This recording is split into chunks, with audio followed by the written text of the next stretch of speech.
Today we are going to learn atomic radius. And in atomic radius, why it is difficult to measure the atomic radius directly, and what are the type of atomic radius: covalent radius, ionic radius, van der Waals radius, and metallic radius. So myself, Assistant Professor Nilesh Gode, RMG College, Nagbid. Welcome to the topic. So the limitation, first of all, before moving toward the limitation, what is atomic radius? So we consider atom as a circle where the nucleus is center of the circle and electron revolving around the nucleus. So what is the atomic radius? Atomic radius is the distance between the nucleus and the outermost electron. Too many electron is there. Inner side also have some electron, outer side also has some electron. So the distance of nucleus and distance between the nucleus and outermost electron, this distance is known as atomic radius. And to count atomic radius, it is not easy to count the atomic radius. Just take a scale and measure the radius. It is not this type. Atom is too small. Even atom have a dual characteristic, particle as well as wave. Then how to calculate the distance is the limitation. Why we are not easily calculate atomic radius? Because atom is not present in a single, means it is not isolated state. Means single atom, मैंने ऐसे single atom पकड़ लिया, separate कर लिया और फिर उसको major कर लिया, ऐसा नहीं होता. एटम हमेशा कुछ बंच के साथ ही रहेगा. उतनी टेक्नोलॉजी नहीं है कि सिंगल एटम को बाहर निकाल. तो वो एक आइसोलेटेड एटम हमें मिलता नहीं. मैक्सिमम तौर पे तो वो मॉलिक्यूल में कंबाइन होता है, किसी सॉलिड स्टेट में कंबाइन होता है, यानी ग्रुप में ही रहता है वो. दूसरा लिमिटेशन हाइसेनबर्ग ने दिया. हाइसेनबर्ग ने कहा कि एग्जैक्ट पोजीशन हम उसकी डिटरमाइन नहीं कर सकते. एग्जैक्ट पोजीशन और मोमेंटम डिटरमाइन नहीं कर सकते. हम अगर पोजीशन डिटरमाइन करने जाए तो वो इलेक्ट्रॉन डिस्टर्ब हो जाता है. अगर हमें एग्जैक्ट इलेक्ट्रॉन की पोजीशन ही नहीं पता, उस न्यूक्लियस में इलेक्ट्रॉन कहाँ है वो हम निकाल नहीं सकते, तो हम डायरेक्टली एटॉमिक रेडियस कैसे मेजर कर पाए. तीसरा लिमिटेशन कि एटम अगर सिंगल नहीं रहता, उस एटम के बाजू में ये न्यूक्लियस है, इसके बाजू में फिर से दूसरा एटम है, तो इसका इलेक्ट्रॉन का चार्ज और ये न्यूक्लियस का चार्ज इसके इलेक्ट्रॉन को डिस्टर्ब करता है, इस पे इंफ्लुएंस होता है उसका. और इस नेबरिंग एटम कैसा है, नेबरिंग एटम कहाँ है, इस पे भी इस इलेक्ट्रॉन पे इफेक्ट होता है, और इसलिए एटम का रेडियस फाइंड आउट करना डिफिकल्ट होता है. तो ये तीन रीजन है कि जिसके वजह से हम एटम का रेडियस एग्जैक्टली ऐसे सेपरेट एटम पकड़ के निकाल नहीं सकते. आइसोलेटेड नहीं होता है वो. हाइसेनबर्ग अनसर्टेनिटी प्रिंसिपल के हिसाब से उसका हम एग्जैक्ट पोजीशन नहीं निकाल सकते. और नेबरिंग एटम जो भी उसके पास में रहते हैं, उस नेबरिंग एटम का इंफ्लुएंस उसके इलेक्ट्रॉन पे होता है. इसलिए हम उस इलेक्ट्रॉन की एग्जैक्ट पोजीशन या एग्जैक्ट एटॉमिक रेडियस हम निकाल नहीं सकते. ये हो गया एटॉमिक रेडियस मेजरमेंट का लिमिटेशन. तो फिर एटॉमिक रेडियस कैसे मेजर किया गया कि एटॉमिक रेडियस जहां कहाँ भी जैसे भी मिलता है, जैसे कहीं atomic radius atom covalently bonded होते हैं, कहीं एटम आयोनिक बॉन्ड में रहते हैं, कहीं atom van der Waals force से अटैच हुए रहते हैं, कहीं एटम मेटेलिक बॉन्डिंग में रहते हैं.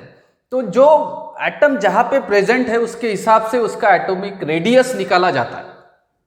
अब एटॉमिक रेडियस निकालने के जो मेथड्स है या एटॉमिक रेडियस हम जो मेजर करते हैं, उसमें जो पहला है वो है कोवैलेंट रेडियस. अब कोवैलेंट रेडियस से ही हमें समझ में आ जाता है कि ये कोवैलेंट बॉन्डेड एटम होगा. तो कोवैलेंट बॉन्ड कैसे बनता है? Covalent bond overlapping of orbital से कोवैलेंट बॉन्ड बनता है. ठीक है. तो जब दो सेम एटम कोवैलेंटली बॉन्डेड रहते हैं, ए और बी, ये दो एटम है और वो एक दूसरे के साथ कोवैलेंटली बॉन्ड है, ये उनका ओवरलैपिंग एरिया है. तो अब ये दो एटम का हम क्या करते हैं कि दोनों के न्यूक्लियस का डिस्टेंस हम मेजर करते हैं. ये इसका न्यूक्लियस है, ये न्यूक्लियस यहाँ पे है, इसका ये डिस्टेंस मेजर करते हैं, इसे हम कहते हैं डी. और ये दोनों के डिस्टेंस का हाफ ये दोनों के डिस्टेंस का जब हाफ डिस्टेंस लिया जाता है तो फिर हम उसे कहते हैं कि रेडियस। तो ये जो डिस्टेंस हो गया ये रेडियस हो गया इसका। तो इस कोवैलेंट बॉन्डेड रेडियस का क्या स्पेशलिटी है कि कोवैलेंट बॉन्डेड रेडियस में एटम जब कोवैलेंटली बॉन्डेड होते हैं, उनके आउटर मोस्ट ऑर्बिटल जब एक दूसरे के पास ओवरलैप होते हैं और वो होमोन्यूक्लियर होते हैं। अब इसमें भी दो केसेस है, एक है होमोन्यूक्लियर के लिए और एक है हेटेरोन्यूक्लियर के लिए। तो पहले हम होमोन्यूक्लियर देखते हैं, ठीक है। दो केसेस है, होमो हेटेरो। तो होमोन्यूक्लियर में क्या हुआ, ये दोनों भी एटम सेम है, एक दूसरे के साथ कनेक्टेड है। जैसे हाइड्रोजन एटम अगर हमने ले लिया, एक हाइड्रोजन और ये दूसरा हाइड्रोजन, ये H2 मॉलिक्यूल में दो हाइड्रोजन है। तो हम क्या करते हैं कि उसके न्यूक्लियस को मेजर कर दे, यानी न्यूक्लियस एक दूसरे से कितने दूर है और उस डिस्टेंस को हाफ डिस्टेंस कर लेते हैं। अब ये ए और इसको बी कहेंगे, एक ही एटम है, हाइड्रोजन ही है लेकिन ए बी। तो फिर रेडियस अगर हमें निकालना है तो DAB डिवाइडेड बाय 2, सिंपल, उसका हाफ कर देंगे। ये जो डिस्टेंस है, इस डिस्टेंस का आधा डिस्टेंस यानी इसका रेडियस, और आधा डिस्टेंस यानी इसका रेडियस। तो ये हो गया कोवैलेंट रेडियस। कोवैलेंट रेडिएशन में लिमिटेशन क्या आ गई कि उसका एग्जैक्ट रेडियस आएगा क्या, नहीं, क्योंकि ओवरलैप हुआ है और एरिया ओवरलैप होने से थोड़ा सा रेडियस में थोड़ी सी यानी एक्चुअल रेडियस से वो रेडियस कम होगा, ठीक है, या फिर हम बाद में कंपेयर करेंगे। तो ये होगा होमोन्यूक्लियर के लिए, यानी दोनों भी एटम सेम है। जब हेटेरोन्यूक्लियर होता है, यानी एक हाइड्रोजन है तो दूसरा क्लोरीन है, अगर इस केस में इनका भी कोवैलेंट बॉन्डिंग है, ये H है और ये Cl है, तो इस केस में क्या होता है कि वो जो डिस्टेंस मेजर किया जाता है उसमें इलेक्ट्रोनेगेटिविटी फैक्टर को माइनस किया जाता है। यानी वो जो होता है वो डिस्टेंस, उसमें जैसे उसका डिस्टेंस निकालना हो हेटेरो एटम में, तो R अगर हमें निकालना है तो हम करते हैं कि इसका डिस्टेंस किसका, H का, suppose RH plus RCl minus 0.9 electronegativity difference. ये जो है ये इलेक्ट्रोनेगेटिविटी डिफरेंस है, और इस तरह से उसका एक फार्मूला है, उससे वो निकाला जाता है। तो हमें इतना फोकस करना है कि एटॉमिक रेडियस, कोवैलेंट रेडियस, यानी half of the distance between atom of two covalently bonded nucleus. Okay, so this is the covalent radius. Covalent bonded atom को हाफ कर दिया तो वो हो गया कोवैलेंट रेडियस। अब आयोनिक रेडियस देखते हैं, ठीक है। आयोनिक रेडियस में क्या होता है कि आयोनिक रेडियस में आयोनिक बॉन्ड होता है, और आयोनिक बॉन्ड कब होता है, एक कैटियन होता है और एक एनियन होता है, तब आयोनिक बॉन्ड होता है। एक कैटियन होता है और एक एनियन होता है, और ये दोनों कंबाइन हो जाते हैं तो हम उसे आयोनिक बॉन्ड कहते हैं। अब आयोनिक रेडियस को मेजर करने के लिए, आयोनिक रेडियस क्या चीज होती है कि हम इसे कैटियन का ही आयोनिक रेडियस कंसीडर करेंगे। अब कैटियन में न्यूक्लियस पे चार्ज होता है और न्यूक्लियस का चार्ज ज़्यादा होता है कैटियन पे, इसलिए उसमें पॉजिटिव चार्ज ज़्यादा होता है, इसलिए उस पर पॉजिटिव चार्ज आता है और इसीलिए हम उसको कैटियन कहते हैं। तो क्या हुआ कि कैटियन का एटॉमिक रेडियस मेजर कैसा करते हैं कि ये कैटियन जो अपना फोर्स, जो न्यूक्लियस जो इलेक्ट्रॉन को खींचने के लिए अपना फोर्स जो बाहर भेज रहे हैं, जैसा अगर हमने मैग्नेट को कंसीडर किया, को आयरन अगर मैग्नेट के बहुत दूर रहा तो खींचेगा क्या, नहीं खींचेगा, वो उसके करीब आएगा करीब आएगा करीब आएगा, और वो एक उसका इन्फ्लुएंस एरिया रहेगा। वो इन्फ्लुएंस एरिया में अगर आयरन आ गया तो मैग्नेट उसको खींच लेगा पटाख से। तो उस तरह इस कैटियन का भी अपना इन्फ्लुएंस एरिया है। इसका न्यूक्लियस ने अपना चार्ज को भेजा है बाहर, और उस चार्ज के करीब अगर एनियन आ गया तो वो उसको अट्रैक्ट कर लेता है, चिपक जाता है। तो डिस्टेंस कौन सा डिस्टेंस, इन्फ्लुएंस ऑफ न्यूक्लियस, कैटियन के इन्फ्लुएंस का जो डिस्टेंस है, उस डिस्टेंस को हम कहते हैं कैटियन की रेडियस। एनियन के बारे में भी वैसे ही, एनियन का जो चार्ज है, एनियन का जो न्यूक्लियस है, वो न्यूक्लियस अपना इन्फ्लुएंस भेजता है कैटियन को खींचने के लिए। निगेटिव चार्ज और पॉजिटिव चार्ज एक दूसरे को खींचते हैं, तो उसका अपना एक एरिया रहता है कि जहां तक वो खींच सकता है। तो ये जो न्यूक्लियस के इन्फ्लुएंस का जो डिस्टेंस है, distance of influence of nucleus from centre of nucleus, तो इस इन्फ्लुएंस के डिस्टेंस को कहते हैं हम आयोनिक रेडियस। ठीक है, ये जो इन्फ्लुएंस वर्ड है उसको थोड़ा सा समझ लीजिए। सपोज मैं हूँ और मैं किसी चीज़ को मुझे लेना है, तो क्या मेरा हाथ जितना लंबा होगा वहाँ से मैं चीज़ को खींच सकता हूँ। अगर मेरे हाथ से भी ज़्यादा दूर हो तो मैं उसको खींच नहीं सकता। तो वो मेरा हाथ का या मेरा इन्फ्लुएंस कहाँ तक है, जहाँ तक मेरा हाथ पहुँच रहा है, जहाँ से मैं चीज़ों को ले सकता हूँ वहाँ तक मेरा इन्फ्लुएंस है। तो वो हो गया इन्फ्लुएंस। वैसे कैटियन पे पॉजिटिव चार्ज होता है, उस पॉजिटिव चार्ज का इन्फ्लुएंस होता है निगेटिव को खींचने के लिए।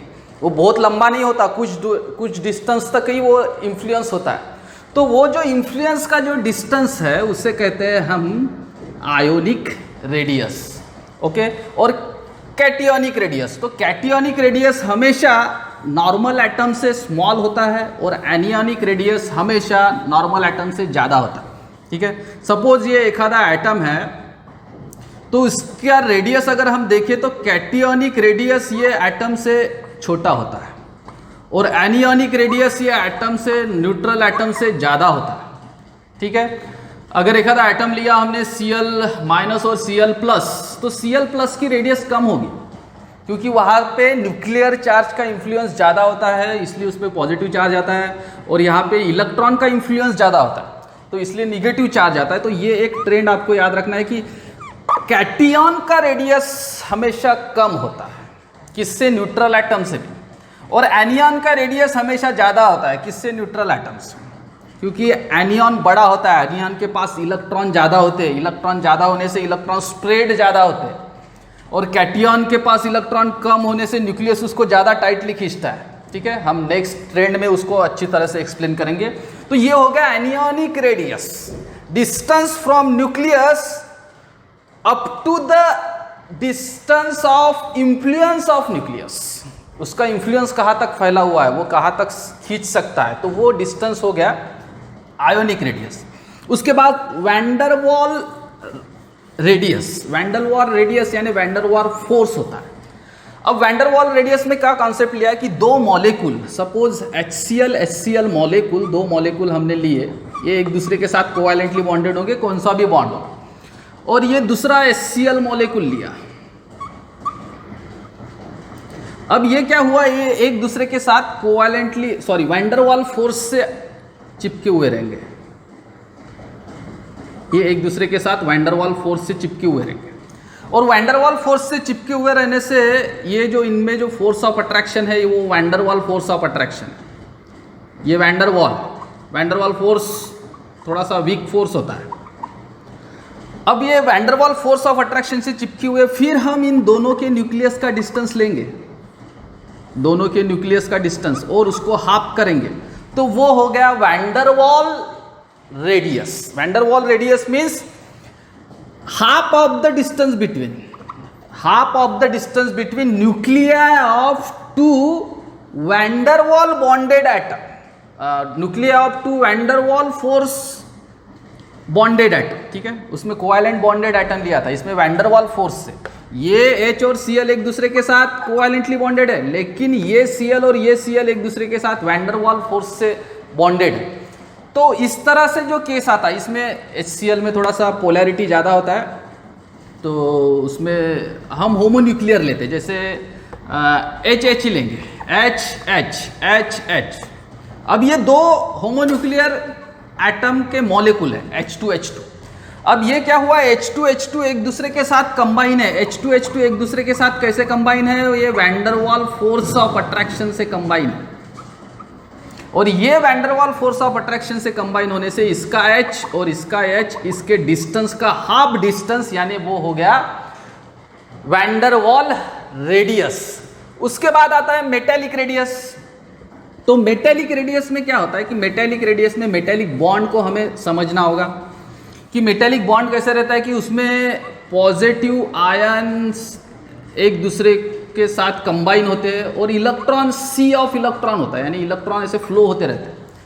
जैसे अगर हम समझ ले कि ग्लू, पता है ग्लू, यहाँ पे ग्लू डाला हुआ है और हमने उस पर कुछ चिपकाने के लिए थर्माकोल्स के बॉल डाल दिए और वो क्या होगा कि वो ग्लू में चिपक गया, यानी सब तरह ग्लू है और चिपक गए। तो उस तरह से इलेक्ट्रॉन फैला हुआ रहता है। ये इलेक्ट्रॉन इसके भी कंबाइन है, ये इलेक्ट्रॉन इसके साथ भी कंबाइन है।